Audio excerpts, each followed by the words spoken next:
Buenas tardes, queridas amigas y amigos que siguen sábado a sábado este ciclo de foros del movimiento Asamblea Constituyente.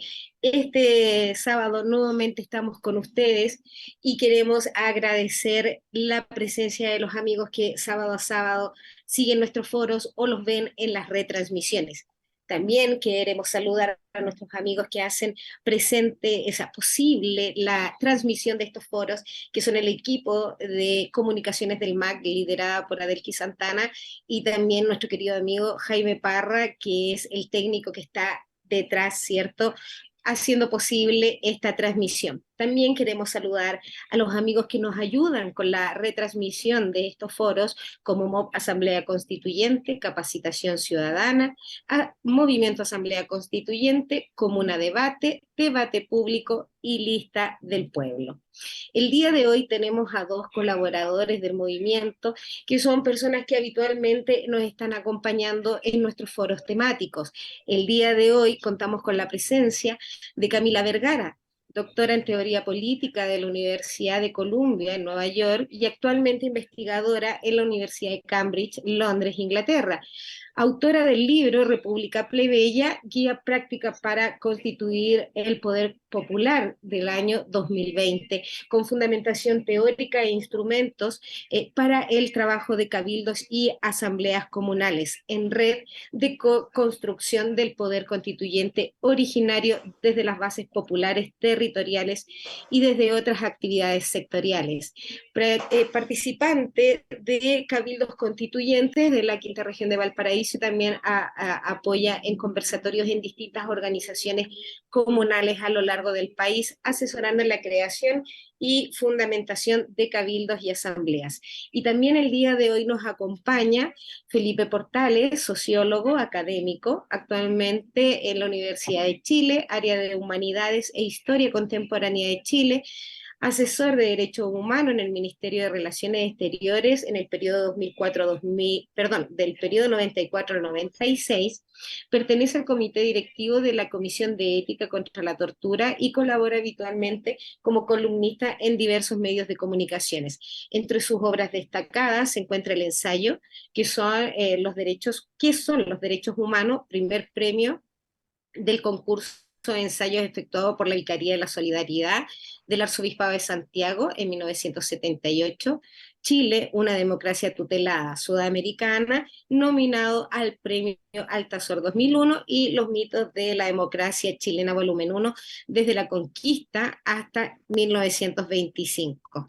Premio Ensayo del Consejo Nacional del Libro y la Lectura en 2005, y en el 2010 publicó Los mitos de la democracia chilena, volumen 2, desde 1925 a 1938.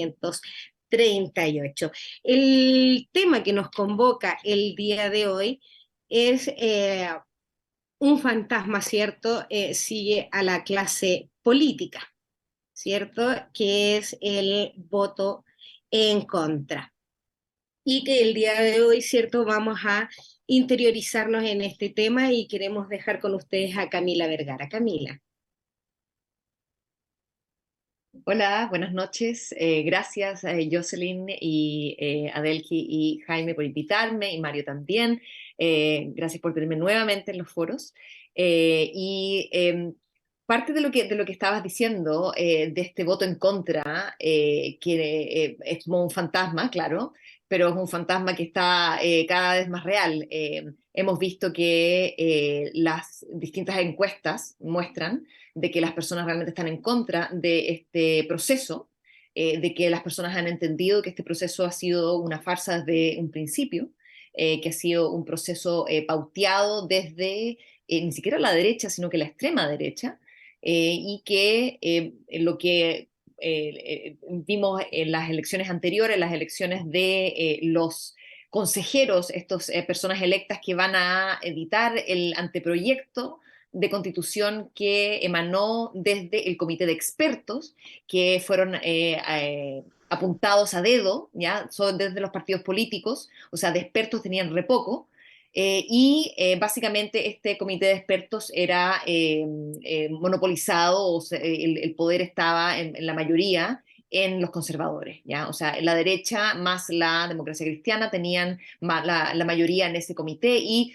obviamente lo que salió de ese comité de expertos fue un anteproyecto que es casi lo mismo que la constitución que tenemos hoy. O sea, es la constitución de 1980 sin el legado e historia pinochetista de la dictadura. Yo diría que es una forma de blanquear la Constitución de 1980 por darle una legitimidad democrática o no democrática, pero electoral, procedimental, y las personas luego, en el fondo desde que este proceso se inició, no sabíamos qué iba a pasar en las elecciones del Consejo Constitucional que se eligió, que fue el eslogan que se nos vendió, 100% electa. La idea de que sí vamos a tener, da lo mismo que hubiera comité de expertos, da lo mismo todos los entramajes, al final íbamos a tener un Consejo Constitucional que iba a ser 100% electo y que iba a determinar el proyecto constitucional.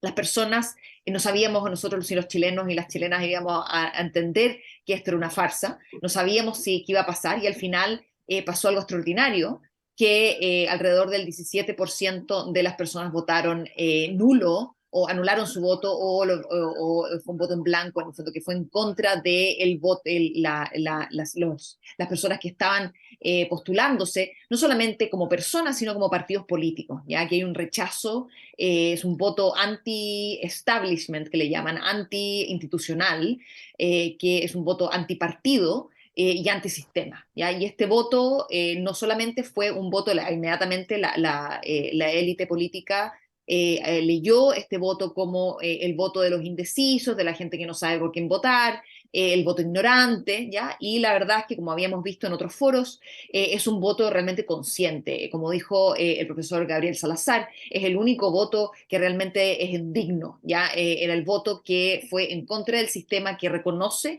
que este es un proceso constitucional y no constituyente, un proceso constitucional incluso más amarrado que el anterior, y que por ende iba a entregarnos una constitución completamente conservadora. ¿Ya? Y esto obviamente fue toda una especulación, pero con las elecciones pasadas en mayo, nos dimos cuenta que las personas más de sentido más democrático del poder desde abajo, en el fondo del poder constituyente soberano, decidieron marginarse del proceso, y o no votaron, aunque tenían que estar votando, aunque estaban obligados a votar, se abstuvieron o votaron nulo, ¿ya? Y esta fue la segunda mayoría, o sea, y la primera mayoría fue la extrema derecha. O sea, aquí tenemos un proceso que ha sido capturado por la extrema derecha, el Partido Republicano, ¿ya? Y el ala más conservadora de la UDI, o sea, no sé si es más conservadora, pero podemos decirle más radical o cabeza de pistola, ya desde la UDI. Esas son las personas que están realmente controlando el proceso hoy, ¿ya? Y eso es una buena noticia, en el sentido de que no hay ambigüedades, ¿ya? No hay ambigüedades de que este proceso podría entregar un poco de derechos a los marginados o a los indígenas, no. Realmente el anteproyecto, el cual yo no he estado, no lo he analizado en detalle, ya que es algo que va a cambiar y que realmente no tiene ninguna relevancia, en el sentido de que es lo más probable es que se rechace, y eso es lo que correspondería rechazar, y podemos hablar de eso, de cuál es la diferencia entre el voto nulo, el voto blanco, la abstención y el rechazo para esta elección, porque tenemos que entender de que estas son dos formas de ejercer el poder electoral, dos formas distintas. Una es elegir a personas, ¿ya? Y a partidos políticos para que vayan a conformar este Consejo Constitucional, y en la otra es aprobar o rechazar una constitución. Y son dos votos completamente distintos, y por ende la estrategia, la táctica en el fondo de votar abstención o de no votar o de votar nulo, es distinto y que votar rechazo, ¿ya? O sea, cuando en la primera opción de elegir a otros no podíamos votar rechazo, simplemente podíamos marginarnos o votar nulo, anular el voto, y eso fue el voto digno que Gabriel Salazar ya dijo, y al fondo es el voto que nos da poder. Y en esta elección al final, en diciembre, que vamos a tener para aprobar o rechazar el proyecto constitucional, no el voto aquí uno no puede abstenerse o votar nulo, ¿ya? Porque si uno hace eso, ese voto de abstención o ese voto nulo no se cuenta y eso hace que el voto de apruebo tenga más peso en el fondo. Aquí el voto que hay que ejercer es el voto de rechazo, el que no queremos que esta constitución se blanquee, ya que si aprobamos una constitución que es básicamente la misma que la que tenemos, pero sin algunas cosas que nos molestaban, o por lo menos la historia, porque muchos de los artículos son realmente calcados, copy-paste, ¿ya? De la Constitución del 80, de la Constitución Pinochet-Lagos, porque es la Constitución que ya ha sido reformada. No, ese voto tiene que ser de rechazo, ya que el voto nulo o la abstención simplemente se suma, en el fondo, hace que el voto, que el apruebo tenga más preeminencia y pueda ganar, y eso es muy peligroso. Entonces hay que entender de que el poder que nosotros podemos ejercer en las urnas es distinto y que la estrategia ahora es rechazar, no abstenerse ni votar nulo, sino que rechazar y ser bien claros en que en el fondo este proceso constitucional es un proceso fraudulento, de que no puede más que producir una constitución que no es democrática, que va a simplemente reproducir el sistema que tenemos, y por ende tenemos que decir fuerte y claro que este producto constitucional no es lo que queremos, y que es mejor no tener una nueva constitución, es mejor tener un diablo conocido que otro por conocer. Entonces es mejor quedarnos con lo que tenemos y prepararnos para una nueva lucha por un nuevo, realmente un proceso constituyente propiamente tal en el futuro, donde las personas puedan realmente participar. Para tenerlo claro, ahora en este mismo momento está abierta supuestamente la plataforma de participación que crearon, y las iniciativas populares de norma y todo lo que se probó en el primer proceso constitucional, la participación que no llegó a mucho, ¿ya? Eso de nuevo está, ¿ya? Y obviamente están tratando de cautivar a los electores diciendo: sí, hay participación, venga y legitime mi proceso. Entonces, si ustedes participan, más allá de poder incidir, que no va a ser mucha la incidencia, no se va a poder cambiar mucho, yo creo que nada realmente, si uno participa en el proceso de participación popular, uno está legitimando el proceso. Entonces, lo mejor sería marginarse para que dejar en evidencia de que este proceso es un proceso fraudulento, que a las personas no les interesa participar, y que no hay que quedarnos en la ilusión de que podemos cambiar algo, ¿ya? O sea, aquí el gran temor, yo diría, es que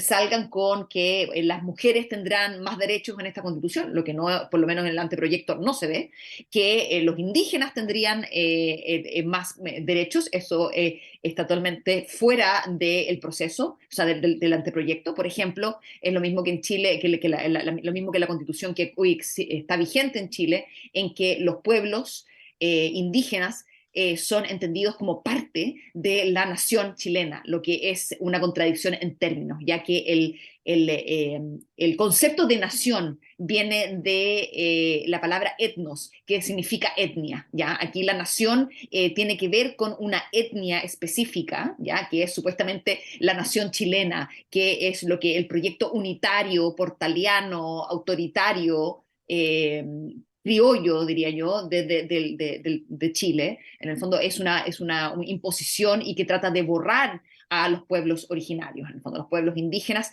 que habían adquirido alguna preeminencia y algún reconocimiento. Hoy día, con este anteproyecto y con lo que seguramente va a salir de este Consejo Constitucional, que la presidenta es del Partido Republicano, y el Partido Republicano tiene la mayoría, la derecha tiene la mayoría en esta, por lo menos el Partido Republicano tiene derecho a veto en el fondo dentro del Consejo, y por ende se puede esperar de que no haya mayores reformas y que tengamos un proyecto constitucional que es básicamente lo mismo. Entonces, no nos dejemos engañar. Creo que hay que seguir con esta idea de que el voto es una forma de ejercer el poder, y que no es no podemos utilizarlo para darle el poder a otros, que es elegir a otros para que gobiernen por nosotros, pero sí podemos ocupar nuestro voto para, como un voto antisistema, en el fondo, para decir que este proceso es algo que nosotros no elegimos y que por ende nosotros no solamente el primer voto nos marginamos, sino que ahora rechazamos el producto porque no queremos que se nos imponga una constitución neoliberal lavada, ¿ya? Una sanitizada, ¿ya? Eso creo que tiene que quedar claro de que cualquier cosa que emane de este proceso no va a ser mejor que lo que tenemos, va a ser incluso peor que lo que tenemos, y que aunque sea algo que mejore marginalmente, que pueda haber algunos derechos aquí y allá, en el tema macro, viéndolo como una cosa sistémica, es algo que no nos conviene como país, ya que nos encierra en el mismo modelo neoliberal que tenemos y no nos ayuda a salir de él. Entonces es mejor tener una constitución que sabemos que es autoritaria, que nadie quiere, que es neoliberal, que la gente se opone, en vez de tener una nueva constitución que la narrativa va a ser que se hizo en democracia, con las elecciones y que los chilenos votaron a favor y que por ende es una constitución legítima. Entonces creo que hay que tenerlo claro nuevamente, con esto cierro, de que el voto nulo, de abstención y de rechazo son votos distintos en esta nueva elección que vamos a tener en diciembre y que tenemos que prepararnos para educarnos, autoeducarnos, en no dejarnos engañar por la narrativa y por la retórica que va a venir, la propaganda que va a venir de los medios de comunicación, de que esta constitución va a ser maravillosa. O sea, ya están invitando a la mayoría de las personas de derecha a los matinales ya para venir a explicar todo lo maravilloso que es el proceso y el producto. ¿Ya? Entonces eso es algo que ojalá apaguen la tele y conversen entre ustedes y margínense de este proceso, pero cuando vayamos, cuando nos obliguen a ir a votar, no vote nulo, no se abstenga, sino que vote rechazo. Gracias, Camila. Bueno, efectivamente, acá lo que ha presentado el Poder Constituido es una negación de la voluntad popular expresada en el plebiscito del 2020, que votó mayoritariamente, estamos hablando de un 78% de los votos, por cambiar la constitución de Pinochet y Lago. Y no solo cambiarla, sino que cambiarla a través de un proceso popular. ¿Cierto? No nos dieron la opción de asamblea constituyente, pero la convención constitucional era lo más cercano a una asamblea. Y hoy en día nos imponen un proceso que la gente decidió que no quería, que era con una comisión experta, es decir, le pueden poner el nombre que quieran, pero es una comisión experta 2.0, mucho más blindada de lo que hubiese sido en el primer proceso si la gente hubiese votado, ¿cierto?, que quería una comisión mixta. Entonces, acá se ha mantenido, ¿cierto?, una negación explícita de la voluntad democrática popular de cambiar nuestra constitución, ¿cierto?, de la dictadura y postdictadura, con el acuerdo por Chile sin Chile, le llamamos nosotros, porque en definitiva, cuando el presidente señala que no nos vamos a quedar con la constitución de Pinochet, porque fue la voluntad soberana popular, nos imponen este acuerdo por Chile. Don Felipe. Muchas gracias por la invitación. Quiero aprovechar de rendirle un homenaje porque creo que no había tenido posibilidad de asistir a vuestras invitaciones. A Gustavo Ruz, el creador del movimiento que con mucho esfuerzo llevó adelante durante tanto tiempo. Eh, lo primero que yo diría sería concordar plenamente con lo que ha dicho Camila. Me parece impecable todo su planteamiento.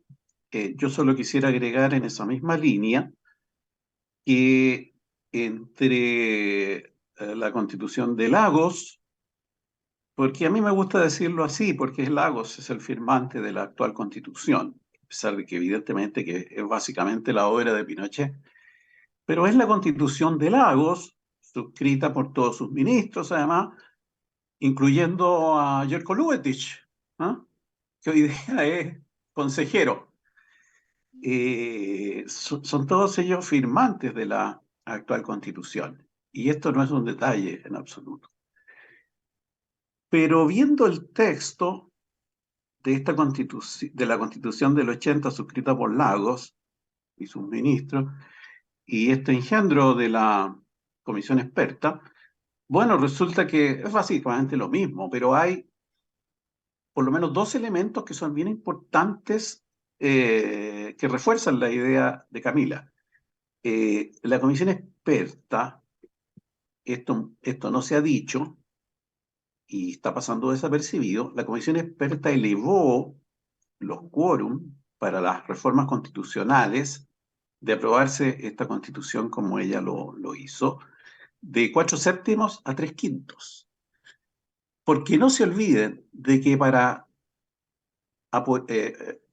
fortalecer el rechazo, el Congreso, antes del plebiscito de septiembre, bajó los quórum que tenía la constitución de Pinochet Lagos de 2/3 y de 3/5 a 4/7. Y ahora, que ya están tranquilos, lo elevan a 3/5. Eso es algo muy notorio y que nadie, prácticamente nadie, bueno, por lo menos en los medios de comunicación hegemónicos, nadie ha reparado. Lo cual evidentemente hace más antidemocrática la constitución de la comisión experta que la propia comisión actual. Y hay otro punto también muy importante que tampoco se ha señalado, en que en el nuevo texto de la comisión experta se coloca la posibilidad que el Congreso delegue sus facultades legislativas en el presidente, para que el presidente apruebe leyes por decreto. Esto ni siquiera estaba en la Constitución del 80 original. Y esto históricamente estuvo en la mente de Arturo Alessandri Palma. Más allá podemos ir a algunos detalles más de la Constitución del 25, que es una constitución antidemocrática también, y que Arturo Alessandri, en el grupo de 14 personas junto con él que elaboraron el texto, porque se había prometido una asamblea constituyente, pero se olvidó, entre comillas, y, y en ese esfuerzo en que Alessandri impuso casi todo lo que quería, no pudo sí imponer esto de la delegación de facultades extraordinarias. Se lo rechazaron. Pero, como son las cosas en Chile, que opera la vía fáctica, los poderes fácticos por sobre la ley, de todas maneras el Congreso, en la vigencia de la Constitución del 25, empezó a aprobar leyes de facultades extraordinarias, tanto en el campo de derechos humanos como en el campo económico. A pesar de que los que votaban en contra decían, pero si esto no está en la Constitución, esto es contra la Constitución, incluso sacaban a flote las discusiones de la comisión en que Alessandri había perdido esto en el seno de la subcomisión que elaboró la Constitución. Sin embargo, como digo, eso vía fáctica operó durante la Constitución del 25. Pero no está ni siquiera en la Constitución del 80 original. Y ahora se colocó misteriosamente este viejo anhelo del presidencialismo autoritario absoluto, que, como digo, no había sido posible colocarlo en el texto. Así que, y esto aparece ahora. Así que esas dos razones, a mi juicio, son muy importantes, además de las que ha planteado Camila, para estar claramente por un rechazo al nuevo texto. También quisiera agregar que, claro, Camila lo planteó, aquí en el fondo hubo un esfuerzo el 15 de noviembre para neutralizar lo que fue la revuelta social de octubre. Y eso tiene mucho sentido porque quienes organizaron eso fue el mismo bloque, el que yo llamo bloque consensual de los 30 años. La derecha y la concertación, que desgraciadamente se transformó en otra derecha, renegando de todo lo que había planteado en la década del 80, porque no solo se planteaba una objeción a las peores violaciones de derechos humanos, sino que se planteó en la década del 80, y esto se lo recuerdo a los más jóvenes que no estuvieron. Bueno, se planteó el término de la AFP, se planteó el término de la ISAPRE, se planteó el término de la ley minera, etcétera, etcétera, etcétera. Todo eso se olvidó después, y ahora que se habla, ¿no es cierto?, se extrañan algunos de la alta valoración relativa que tiene Pinochet, y yo digo, ¿por qué se extrañan? cuando este es el modelo que proyectó Pinochet, que proyectó la derecha. El modelo de la Constitución Permanente del 80 fue absolutamente legitimado, consolidado y perfeccionado por la Concertación, particularmente sus 20 primeros años de gobierno. Eso fue lo que hizo la Concertación en definitiva. Si ustedes ven el Chile de hoy, es el Chile que proyectó Pinochet y la derecha. Es el Chile del plan laboral, es el Chile de las ISAPRE, de la AFP, de la ley minera, de las universidades privadas con fines de lucro, del sistema tributario que permite la elusión de los más ricos, la evasión a través de lo que se llama ilusión, que subsidiaba las forestales, que minimizó absolutamente el poder de los sindicatos, de las juntas de vecinos, de las cooperativas, de los colegios profesionales, que tenía como afán insertarse solitaria y subordinadamente en el mercado mundial. Y eso lo hizo mucho más la Concertación al final que Pinochet, que no pudo hacerlo por problemas de imagen.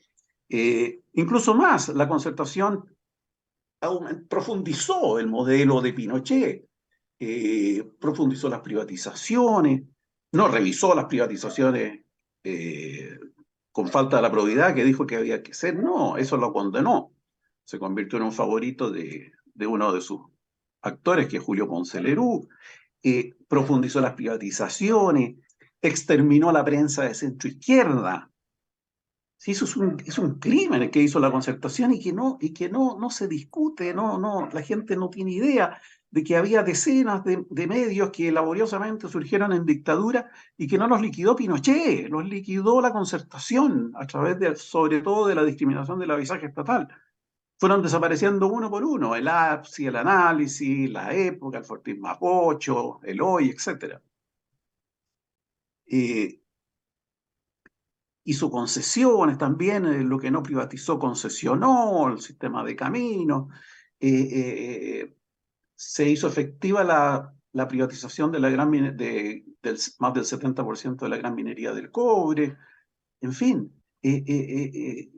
eso fue lo que hizo la Concertación y la nueva mayoría también. Entonces, por eso que la derecha quedó feliz con la obra de la Concertación, por eso que amaban a Lagos, por eso que incluso uno dijo que era el mejor presidente de derecha de todos los tiempos, etcétera, etcétera. O sea, ese es el país que nos ha dejado la Concertación, porque no fue la dictadura. La dictadura evidentemente que quería esto, pero la Concertación fue la que en definitiva lo hizo posible. Incluso se puede llegar a la paradoja de sostener que si Pinochet hubiera ganado el plebiscito del 88, las cosas habrían ido mucho peor para la derecha. ¿Por qué? Porque Pinochet no habría tenido ninguna legitimidad para encabezar el proceso de la Constitución. La gente cree que porque ganó el no hubo democracia, eso es mentira. Eso es mentira. En el plebiscito del 88 se definía quién encabezaba el proceso de la Constitución permanente. Claro que fue una victoria, habría sido una victoria muy significativa la derrota de Pinochet si es que la Concertación hubiera sido consecuente, pero no lo fue. Entonces, en definitiva, lo que pasó fue que Pinochet perdió, pero el sistema que dejó Pinochet fue un triunfo absoluto, ha sido un triunfo absoluto. El Chile de hoy es el triunfo histórico absoluto de la derecha. Y bueno, ahora podríamos decir ya de las dos derechas, incluyendo la Concertación. Y bueno, y ellos son los que hicieron, como bien dijo Camila, el texto de la comisión experta, ya con todo el poder en su mano, absoluto, y nos han dejado este engendro que también yo llamo con toda claridad a rechazarlo, a votar por el rechazo, porque el nulo, en definitiva, como bien dijo ella, permitiría, en definitiva, aportar indirectamente al triunfo del apruebo. Eso. Y hay algunas cosas, súper bueno tu análisis, Felipe, y algunas cosas que quería agregar, porque hemos dicho las cosas que se permanecen, ¿ya? Y creo que tú dijiste muy bien esto del poder presidencial, que como dije no lo había visto yo muy en detalle, pero me parece gravísimo, esto de ponerle incluso más poder al presidente, o sea, un hiperpresidencialismo ya en esteroides. O sea, si ya teníamos un sistema, uno de los más presidencialistas del mundo, ahora que el presidente puede simplemente pasar leyes por decreto y que luego pueden decirse que son inconstitucionales o lo que sea, pero por un tiempo van a causar un impacto, y eso es parte del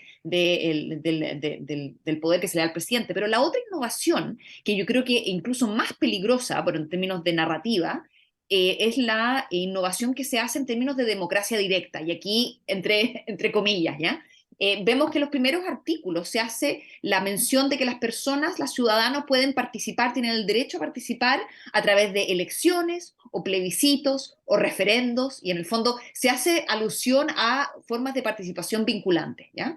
Pero luego, cuando vamos a ver los dos mecanismos que se incorporan dentro del anteproyecto, uno es lo que le llaman la iniciativa legal popular, ¿ya? Que básicamente juntamos firmas y se va al Congreso. Y eso es una forma de participación no vinculante, ¿ya? De que básicamente entregamos una idea al Congreso, y el Congreso cada 6 meses tiene que hacer un reporte y tiene que decirnos en qué van, ¿ya? Pero ese es el poder que tenemos.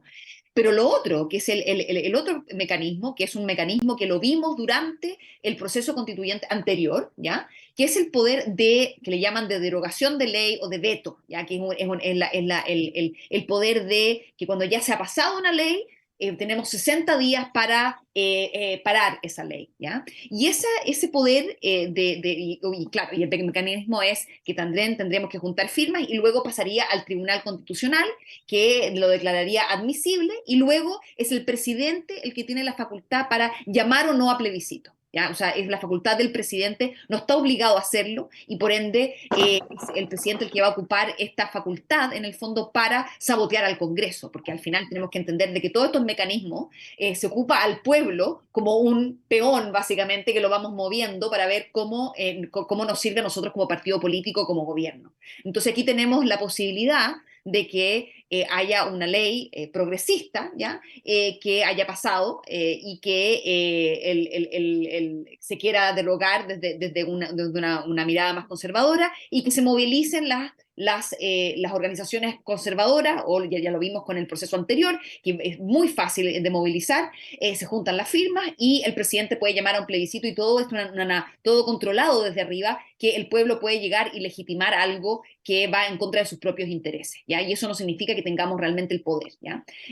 Obviamente, para poder derogar una ley tan rápido, sean 60 días, como un ciudadano común y corriente va a saber que esa ley es mala. Y luego, y tendría que ser una ley que es constitucional, en el sentido de que no hay muy restringido, ¿ya? De que no se pueden hacer muchos los cambios, pero es algo que se podía utilizar como un arma, ¿ya? Un arma en que el pueblo es movilizado para intereses que son contrarios, ¿ya? A su propio beneficio. Y esto creo que se va a vender como que es una constitución participativa, ¿ya? Porque la constitución de Pinochet Lagos no tiene ningún mecanismo de participación, ni siquiera no vinculante, y esto se va a explotar, y eso lo vimos desde los think tanks, ya las ONGs de centro, ya de centro liberales, ya, que están empujando esta idea de que el pueblo tiene que tener el poder para derogar leyes, pero solamente en una ventana muy acotada, en que pueda ser manipulado, y no como que fuera autónomo. Ya no es que podamos nosotros derogar la ley gatillo fácil, eso no va a ocurrir en el fondo. La ley gatillo fácil ya está vigente, y por ende no caería dentro de este mecanismo, que es solamente para leyes nuevas, ¿ya? Entonces, quiero que quede claro en el fondo que las innovaciones, como esta innovación del hiperpresidencialismo gravísima, y las otras innovaciones tienen que ver con esta utilización del pueblo a través de esta ilusión de la participación popular vinculante, que no está. Eso. Claro, como dices tú, o sea, de partida te exigen promedio el 5% de firmas de las últimas elecciones de diputados, ¿cierto? Y estamos hablando que en 60 días, ¿qué organización va a lograr reunir ese número de firmas? En definitiva, lo que vemos que es un saludo a la bandera, ¿cierto? Ahora, como decías tú acá, y como decía también Felipe, nos han hecho creer que hay una democracia, ¿cierto? Estamos hablando de una pseudodemocracia y además bastante tutelada por los poderes fácticos y que en definitiva lo que han hecho todos ellos es acallar el poder popular, ¿cierto? Les vino una pandemia como anillo al dedo, nos encerraron a todos y nos quitaron la fuerza en la calle para poder exigir. Hoy en día el presidente dijo en su cuenta pública que si este proceso se rechaza, no habría otro proceso, por lo menos en su gobierno. ¿Qué opinas de eso, Felipe? ¿Y qué posibilidades tenemos nosotros, el pueblo organizado, de poder evitar que nos nieguen un tercer proceso? Antes de eso, me gustaría chequear con Camila. Yo entiendo que continúa además el proceso del veto, o sea, que es un proceso antidemocrático. El Sí, sí, proceso sí. que primó durante la Constitución del 25 y más todavía con la Constitución del 80, pero entiendo que permanece este sistema en el cual si el presidente no está de acuerdo con un proyecto aprobado por el Congreso, lo puede vetar. Y el Congreso solo puede insistir con los 2/3. Esto es algo muy importante porque para nosotros es algo natural, pero eso generó que el año 1926 Hans Kelsen, uno de los teóricos más famosos del siglo XX en materias legales y constitucionales, dijera que la Constitución chilena de 1925 seguía los parámetros de las tendencias antiparlamentarias y autoritarias de la Europa de la década del 20, porque le impedían al Congreso prácticamente aprobar un proyecto de ley a su gusto. Eso entiendo que continúa, ¿no es cierto, Camila? Sí, continúa y también es en todos los presidencialismos, yo diría, o sea, no conozco ninguno en que el presidente no tenga esa facultad de no permitir, en el fondo, que una ley pase, salvo que el Congreso tenga una supermayoría porque cuando tenemos, y esta es la falacia en el fondo de la Constitución con la separación de poderes, que cuando nosotros tenemos poderes que supuestamente son iguales, ¿ya? Y tenemos una discordancia uno tiene que decidir, uno tiene que ganar en el fondo. Entonces, es esta idea de que en nuestro proceso, en nuestro Sí, sistema, el pero, presidente siempre gana.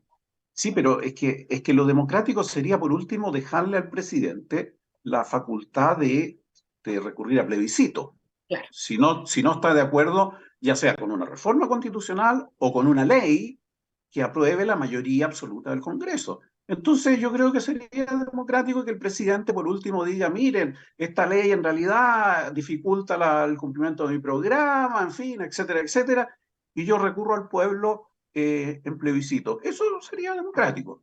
Pero el que el Congreso tenga que imponerse por 2/3, eso es antidemocrático, es un quórum supramayoritario. Yo no sé exactamente si hay muchas otras, o incluso aunque fueran todas, igual es antidemocrático. Como lo Claro dijo que no. Kelsen, el año 26 lo dijo. Y después también en un texto, no refiriéndose exactamente al veto, pero Eduardo Frei Montalva, el año 49, definió que la Constitución del 25 y sobre todo con las modificaciones posteriores había convertido en una virtual dictadura legal el sistema político chileno. Eduardo Frei Montalva en 1949. Entonces, nosotros vivimos de mitos del Chile democrático. Por favor, si en el siglo XIX fue una virtual monarquía absoluta con ropaje democrático. Incluso la famosa frase de Diego Portales que han ocultado la inmensa mayoría de los historiadores, de mí sé decirle que con ley o sin ella, esto escrito en una carta en 1834, respecto a la Constitución del 33, de mí sé decirle que con ley o sin ley, esa señora que llaman la Constitución, hay que violarla cuando las circunstancias son extremas y qué importa que lo sea cuando ella ha sido tantas veces violada por su perfecta inutilidad. Ese era el concepto que tenía el creador, el considerado creador del Estado de Derecho chileno. Si vivimos con unos mitos gigantescos y en la práctica eso ha sido la operatoria. Después, en 1891, sin cambiar la Constitución, se reinterpreta. ¿Por qué? Porque hubo una guerra civil. Yo ahí discrepo de muchos que dicen que Balmaceda era un tipo progresista, etcétera, etcétera. No, Balmaceda representaba la continuación del presidencialismo, fue derrotado, y los que triunfan no, ni siquiera cambian una coma de la Constitución, pero la reinterpretan en un sentido totalmente opuesto. Por eso es que se da la paradoja de que la Constitución del 33, en teoría, siguió hasta 1925, pero en el fondo el régimen presidencialista se acabó en 1891 y fue reemplazado por un sistema parlamentarista. Después, la Constitución del 25, que fue cuando Alessandri impone sus términos, pero igual esto va a una comisión que la va a sancionar, también designada por él, pero de 120 personas. Y quizás por la ley de los grandes números, lo que sea, empiezan a surgir oposiciones. ¿Y qué hace Alessandri? Comisiona a 8 miembros de esa comisión, al general Mariano Navarrete, que era comandante en jefe del ejército, el cual amenaza a la comisión de que si no la aprueban en estos términos, ustedes saben lo que puede venir. O sea, un tercer golpe de Estado, habían hecho ya dos. Y la comisión se somete y se aprueba. Y eso nadie lo dice y nadie lo sabe, que la Constitución del 25 fue impuesta por los militares y por Alessandri. Entonces, realmente, bueno, esto es porque la educación escolar omite también todo eso. Y aquí voy a hacer un punto. Yo no sé cómo la centroizquierda chilena no ha tenido nunca ni la más mínima idea de que la enseñanza de la historia escolar es un asunto de alta política, de una importancia política absoluta. Son totalmente ajenos, han sido totalmente ajenos a ello. Entonces, Pero con eso más se que, yo reproduce. diría, más que ajeno, han tenido una agenda. Hay que Bueno, recordar que fue el gobierno de Michelle Bachelet el que eliminó la educación cívica en Chile. sí. La No, pero eliminaron como materia. yo te hablo del pasado también, del 25 al 73, o sea, de los viejos partidos históricos, socialistas, comunistas, demócratas cristianos, qué sé yo, hay que decir los radicales, nunca abordaron, nunca, claro, incluyes lo que tú dices, pero nunca se abordó eso. ¿Ah? Y por eso las masacres, no tenemos idea de las masacres. La única que conocemos por el Quilapayún, la masacre de Iquique. La masacre de La Coruña, que fue casi igual que la de Iquique, más o menos. Fue una matanza atroz de centenarios o miles de personas y fue hecha en el umbral de la imposición de la Constitución del 25. Pues la matanza de La Coruña no existe. La matanza de Ranquil, que fueron como entre 800 y 600 detenidos desaparecidos, tampoco existe. Entonces, por eso se trae la figura de Arturo Alessandri como un gran demócrata. Pero si nuestra historia no la conocemos. Mm. Sí. Conocemos Sí. una historia autoritaria. Es que yo creo que no es que no la conozcamos, es No, que hemos naturalizado el autoritarismo en Chile. Es normal en el fondo, es algo que se enseña como una virtud en el fondo, hay algo ahí que los próceres hay que eliminarlo en el fondo, hay que enseñar historia popular, no historia de los grandes líderes, porque los grandes líderes simplemente vienen a cementar la violencia en Chile, y es algo no, que creo que hay que, perdona, pero las masacres no las conocemos. no, No, las no. masacres no las conocemos. La imposición de la Constitución del 25 por Mariano Navarrete no lo conocemos. Las frases de Diego Portales horrorosas no las conocemos. O sea, hay una serie de cuestiones que no las conocemos, porque la mejor forma de distorsionar la historia es ocultarla. Porque cuando tú Así es. distorsionas un hecho ya puede surgir un debate. Pero si tú Ujú. lo ocultas absolutamente, no se sabe, nadie lo sabe, o sea, se elimina. ¿Ah?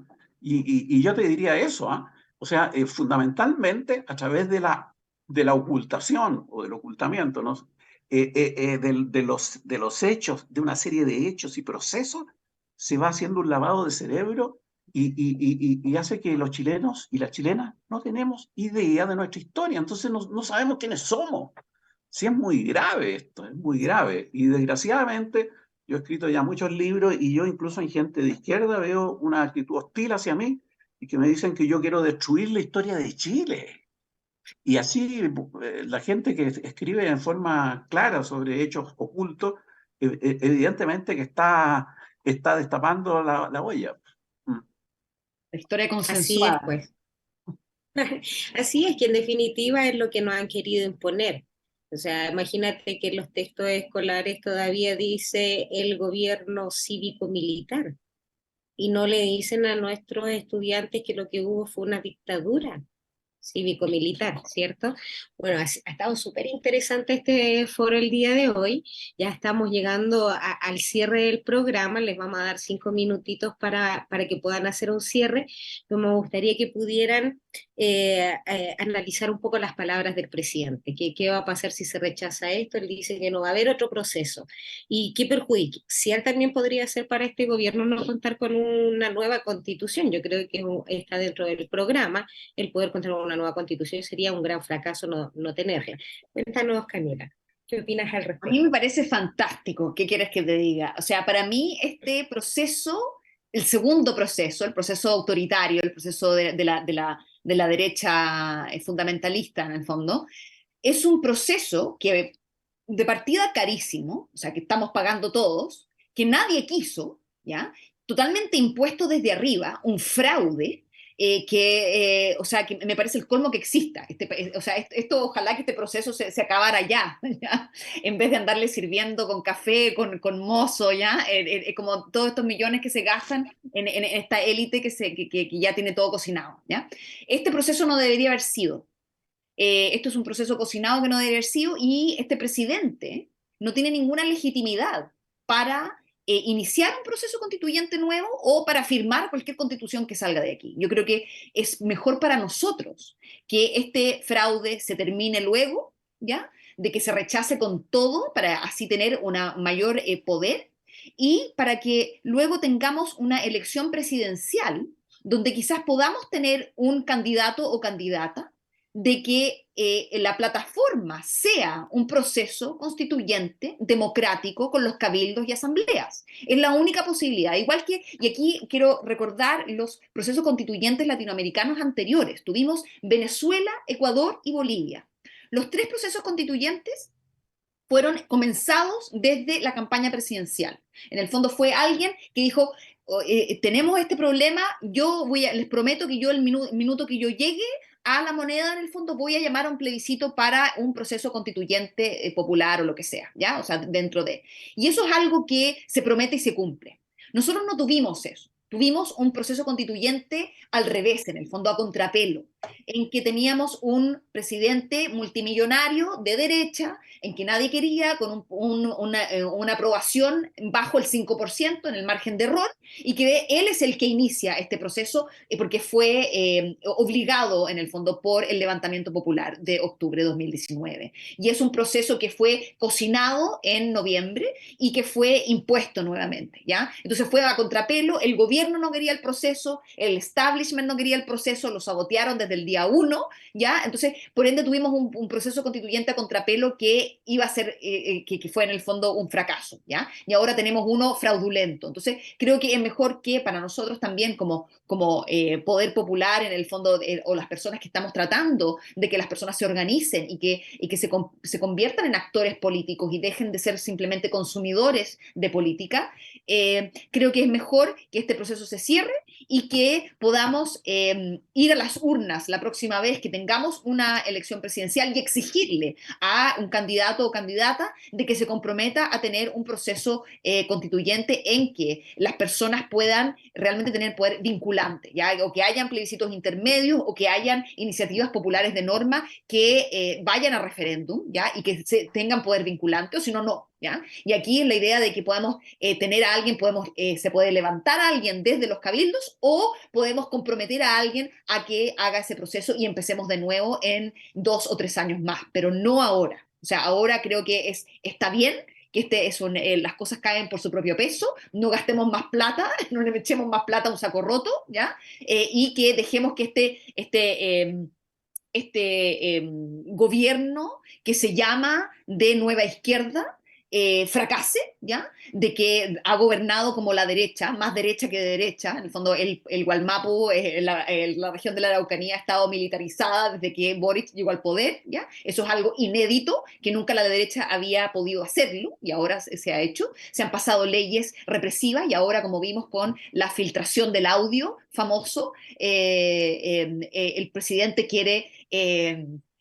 rascar donde pica, como dijo él, ¿ya? Y reformar la ley antiterrorista para poder usarla más, ¿ya? Porque al final ese es el tema, ¿ya? Reformar una ley que es contraria a los derechos humanos, que las Naciones Unidas ha dicho que es contraria a los derechos humanos, y quieren reformarla para hacerla más adaptable a la democracia, ¿ya? Y para poder ocuparla con más liberalidad, ¿ya? En contra de los activistas mapuches, ¿ya? Y esa es la realidad, y tenemos un gobierno que tiene que terminar luego, en el fondo, y que está bien que fracase, y para poder tener a alguien realmente más progresista, alguien que esté conectado a los cabildos y a las asambleas, al poder constituyente originario, que esté comprometido o comprometida con ese proyecto, ¿ya? Y no alguien a medias tintas que simplemente quiere ser presidente por su propio ego, ¿ya? Y eso yo creo que es una buena noticia. Entonces, para mirando al futuro, es el rechazo y no tener un sentido amargo, una idea de que nosotros fracasamos ya en este proceso. Nosotros no hemos fracasado. La élite trató de imponerse y nosotros ganamos, porque no nos lograron imponer una constitución neoliberal como ellos querían. Entonces, creo que eso hay que leerlo como un triunfo, y tratar de ver hacia el futuro, de ver quién es la persona que va a poder llegar a ocupar el sillón presidencial y ocupar todos esos poderes que Felipe estaba hablando, en el fondo, que tiene el poder el presidente hoy para hacer muchas cosas, ¿ya? Y que puede realmente empujar un proceso constituyente realmente democrático, y no lo que hemos tenido ahora, que el primer proceso fue elitista, y que pudimos participar muy poco, y ahora es un proceso completamente insulado, ya completamente hecho en un búnker, ¿ya? Entonces creo que para tener un proceso nuevo hay que terminar y hay que terminar este gobierno, y ojalá que Gabriel Boric salga de este gobierno sin haber firmado nada nuevo.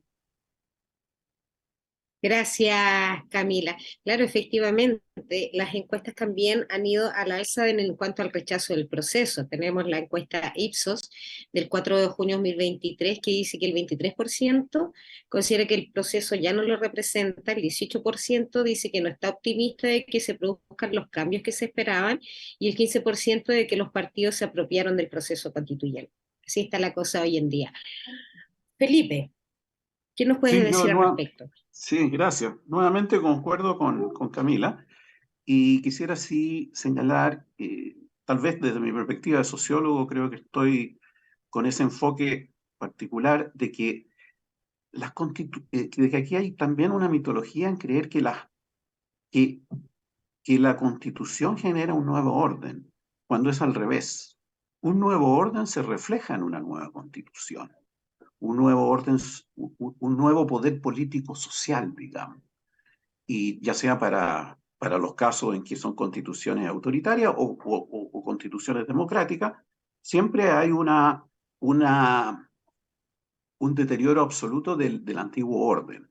Aquí no, aquí hubo ciertamente la revuelta de octubre del 18, eh, reveló que había un profundo malestar, pero eso no es suficiente.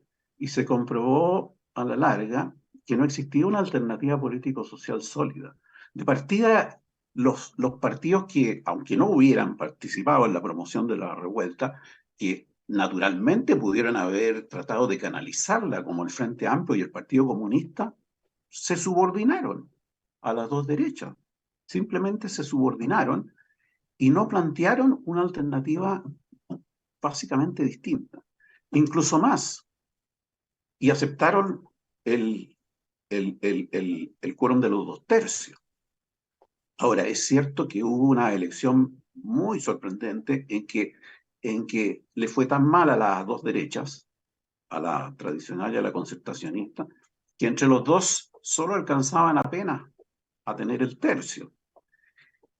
Pero en el fondo contaron con el Frente Amplio y el Partido Socialista, y además se demostró que lamentablemente esa votación enorme que significó el Frente del Pueblo fue un fracaso, en definitiva. O sea, no hubo una alternativa política sólida que creara el Frente del Pueblo, y se expresó quizás en su forma más visible en lo de Rojas Vade y en lo de Ancalao, pero también en que no hubo ninguna organicidad en torno a esa gran votación, y simplemente no fueron capaces de generar tampoco una alternativa. Recuerden ustedes, para las candidatas presidenciales en que se mencionó a Cristian Cuevas, que quizás podría haber sido un buen candidato, y lo echaron ellos mismos para atrás, y surgió el desastre en Ancalao. Bueno, en definitiva, no se demostró la configuración de una alternativa político-social. Incluso más, pese a esa derrota en los convencionales, la mayoría de los convencionales se dejó arrastrar a la imposición también de una cuestión que era muy mala, porque incluso aunque hubiera ganado el apruebo, se prorrogó el Congreso, un Congreso con mayoría de derecha en el Senado. Y, y las nuevas constituciones necesitan de implementación legislativa. Entonces, por buena que hubiera sido, lo fue en algunos aspectos, en otras no, pero por buena que hubiera sido la constitución que se aprobara, al final quien tenía el poder legislativo para implementarla seguía siendo la derecha, por esta prórroga absurda que aceptaron hacer de un Congreso por 4 años. Entonces, cuidado también con sacar cuentas alegres con esas buenas votaciones, porque no se tradujeron en una alternativa político-social sólida. Y ahí está el desafío para el futuro, y es un desafío a largo plazo. Yo creo que, en ese sentido, creo también, concuerdo, es mejor que gane el rechazo, porque por último, siempre, sobre todo en la mentalidad chilena, hay una suerte de atavismo con ciertos procesos, y si ganara el apruebo, evidentemente que le daría mucho más fuerza, yo creo, a la proyección más larga todavía del modelo de sociedad actual. Pero también, siendo realista, no creo que el triunfo del rechazo implique tampoco un cambio. Creo que es mejor, no hay duda, pero tampoco podemos esperar grandes cosas en el plazo previsible, porque lo que va a haber que hacer es una toma de conciencia, una organización social, política, alternativa, sin medios de comunicación prácticamente. Entonces es una labor muy dura, muy compleja y de largo plazo. Pero sí, coincido, mejor el que gana el rechazo, por eso mismo. Eso. Gracias, Felipe. Ha sido muy interesante la exposición de ambos. Estamos que efectivamente andamos todos más o menos coincidentes con la postura, ¿cierto? Ahora lo que dice Camila es interesante. Tal vez aparezca algún candidato presidencial que proponga la Asamblea Constituyente como parte del eje principal de su proyecto de gobierno, y tal vez podría salir un contrapeso fuerte a los republicanos que hoy en día se sienten ganadores y se sienten gobierno, faltando tanto para las próximas elecciones, ¿cierto? Bueno, estaba el día de hoy también con nosotros Mario Lagomarsino, nuestro coordinador nacional del Movimiento Asamblea Constituyente. Ha estado tomando nota de lo que han señalado nuestros expositores y va a hacer un pequeño cierre para nuestro foro. Mario. Gracias, Camila. ¿Me oyen bien? Sí, ahora. Sí, te Sí. escuchamos bien. Ah, ya, qué bueno. Mira, ah, muchas gracias, Camila y Felipe, por por la disposición, por la contundencia y por la radicalidad de los argumentos, porque nos permite establecer un análisis en términos muy claros, muy concretos, sin ambigüedades, para el trabajo que tenemos que realizar con nuestra base, que es nuestra disposición política permanente de formación, asimismo como planteamos este tipo de foros, que ven amigos y amigas y compañeros y compañeras dentro y fuera de Chile, y esperamos que algunos nuevos estudiantes para los talleres de comunicadores constituyentes, y otras materias parecidas. Donde tenemos un montón de coincidencias, pero también tenemos algo de política ficción, que de todas maneras teníamos algunas preguntas que las asumieron desde el principio del foro y realmente hubo un diálogo, un debate inmediato, fluido, sin rigidez y eso fue estupendo. Muchas gracias. Y gracias también, Felipe, por el recordatorio a nuestro compañero, amigo y colega sociólogo Raúl, o sea, Gustavo Ruseñar. Muchas gracias. Eh, entonces, voy a plantear algunas cosas en beneficio de hitos didácticos, pedagógicos para nuestra audiencia, cuando retomemos el uso de estos materiales como material didáctico, de estudio en algunas cosas. Primero, la pregunta final que hay, que está en el fondo respecto del fantasma que recorre a la clase de política, que es el voto en contra. Bueno, ¿y qué pasaría si el voto en contra, nulos, blancos, abstención, alcanzan cifras significativas o ganan en la suma total de votos versus la aprobación? Esa pregunta queda en el aire. Como cientistas sociales nunca vamos a hacer profecía, pero hay elementos para trabajar hipótesis. Nosotros partimos como base para plantear el voto en contra la línea política de llamar a votar nulo. Y contra los planteamientos menos optimistas, subió 9, 10 veces el voto nulo el 7 de mayo. 2.200.000 votos, y cuando ven las tendencias y el gráfico que pusimos en el anterior afiche queda muy claro. 200.000 era más o menos el promedio y un poco menos.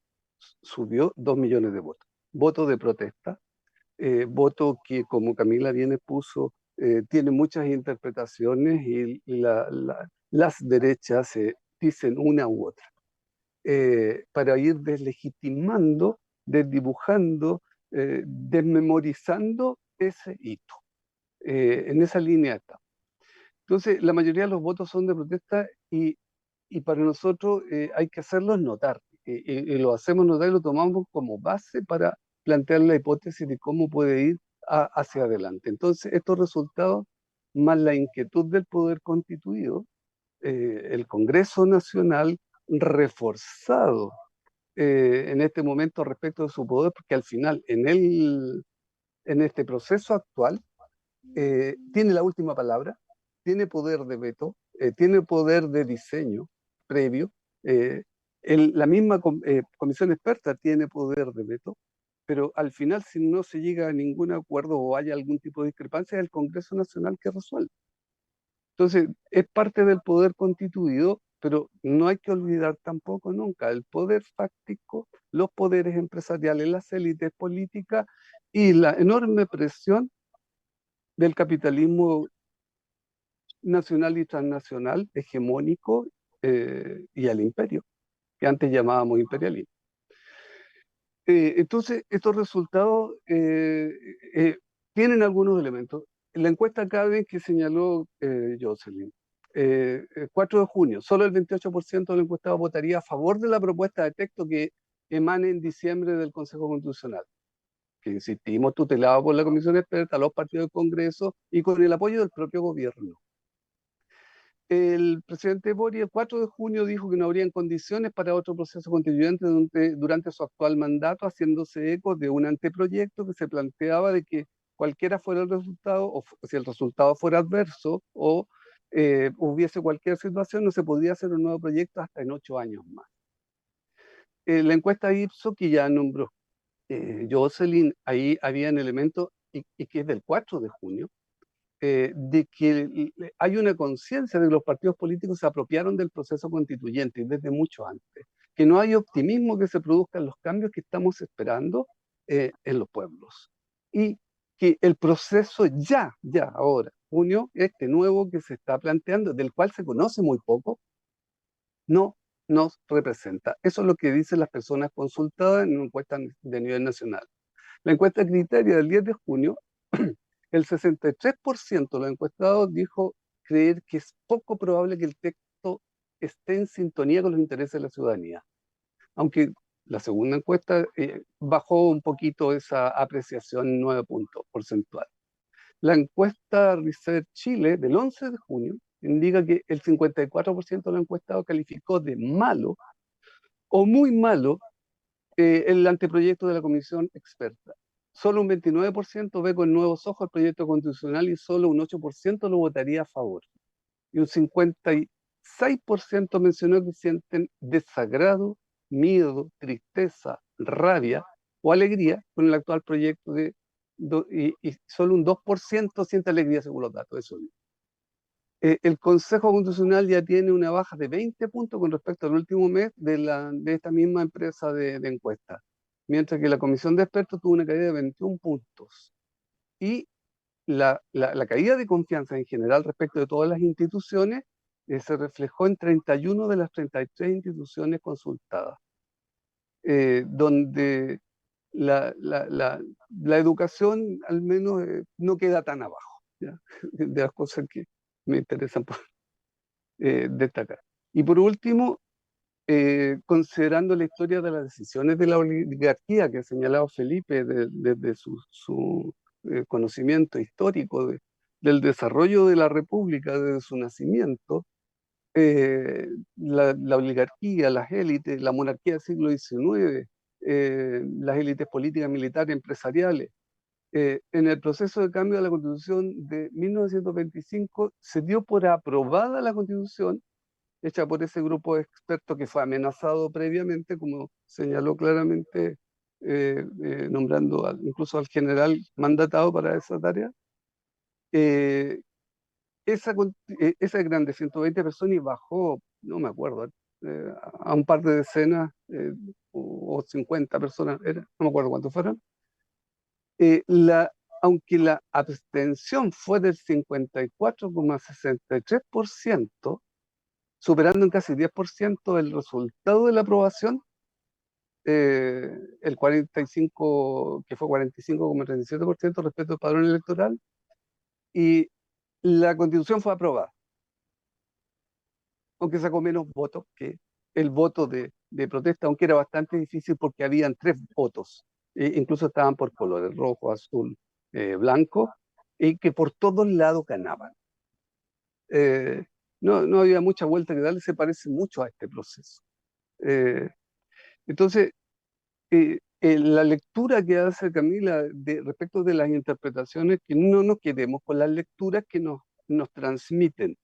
Si nos están diciendo, han fracasado, a ver, un momentito, veamos en qué fracasado y veamos qué es lo que está quedando. Esto es como hacer las bandejas donde hay lavaderos de oro. Saquemos el barro, saquemos las piedras y veamos cuánto oro queda. Y efectivamente tenemos un avance, hay un punto de inflexión. Después del desastre anímico que significó para grandes sectores, que afectó a toda la movilización popular, que había de base, hubo un proceso de reflujo, el 7 de mayo eso comienza a cambiar, progresiva y lentamente, pero comienza a cambiar. Y el trabajo que tenemos que hacer es comenzar a mostrar con la mayor intensidad posible y extensión posible que estamos en la construcción, co-construcción de un poder constituyente originario que avanza hacia una profundización de la democracia y que los elementos que haya que trabajar pasan por lo que pasa el 7 de diciembre. Pero es un proceso que viene desde hace 200 años, teniendo esa conciencia y el trabajo de desmitificación, como dice Felipe, de, de la, de, de la creencia casi atávica, de tendencias incluso mitológicas y las cuestiones que no sabemos, que responden a que la historia la escriben los vencedores. Y el tema con que yo cerraría es de que nos demos por sabido, por Chile, por los pueblos de Chile, que lo que hemos sabido de a poquito, y por algunos historiadores y colegas investigadores, que no son muchos, sobre la historia y los acuerdos políticos que ha habido en Chile durante 2 siglos y tanto, en lo poco que se sabe no es que se haya sabido antes. No es que se haya sabido ni en la educación, ni tampoco en la clase política, ni tampoco en los recambios de clases políticas. Funcionan de otra manera. Y hay cooptaciones y hay una gran corrupción ahora. Y son cuestiones que tenemos que estar señalando. Si no, no se estarían haciendo los nuevos acuerdos que están haciendo. Entonces, en esa perspectiva, nosotros fortalecemos nuestra argumentación y agradecemos a Camila y a Felipe para poder seguir avanzando en este proceso de autoformación en las bases populares. Muchas gracias.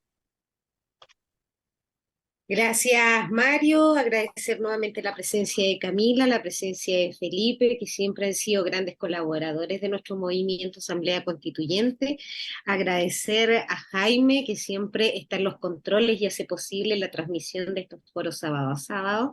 Y también a Delqui Santana, que es el encargado del equipo de comunicación y contacta a nuestros colaboradores para que puedan participar sábado a sábado con nosotros. Agradecer también a los amigos que retransmiten, ¿cierto?, nuestro foro como MOVA Asamblea Constituyente, la lista del pueblo, debate público, comuna debate, capacitación ciudadana y movimiento Asamblea Constituyente. También invitar a todos los amigos a que nos contacten a través de nuestro correo electrónico movassambleaconstituyente@gmail.com para que podamos nosotros llegar a sus organizaciones con nuestras capacitaciones y escuelitas populares, ¿cierto? Así que quedan todos invitados a fortalecer el poder constituyente originario en la unidad, en la fuerza, en la que nos va a permitir, ¿cierto?, tener una verdadera democracia en nuestro país. Muchas gracias a todos y nos vemos el próximo sábado. Muchas gracias. Muchas gracias. Chao, chao. Chao. Gracias. Que estén muy bien. Muchas gracias. Muy agradecido. Muchas gracias.